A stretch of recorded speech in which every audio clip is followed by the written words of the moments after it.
Have you been to MK Cafe BF Homes Parañaque? Well, halos kapitbahay lang namin siya, pero ngayon lang ako makakapasok dito. At pagpasok mo, wow! Ang ganda! Oo, natuwa ako. Parang nasa ibang world ka na. Wow, ibang world. At ayan, may mga intimate dining spaces sila for an intimate dining experience. Ito naman yung main hall nila. May second floor nga din pala sila.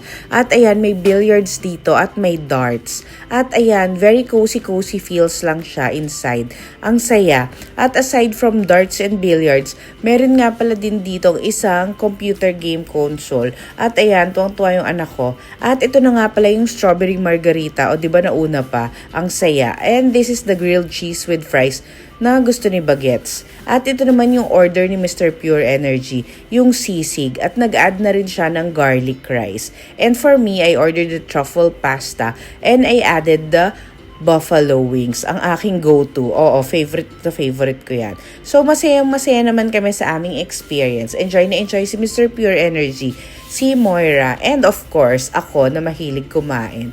O, diba? So, yun lang guys. Happy weekend!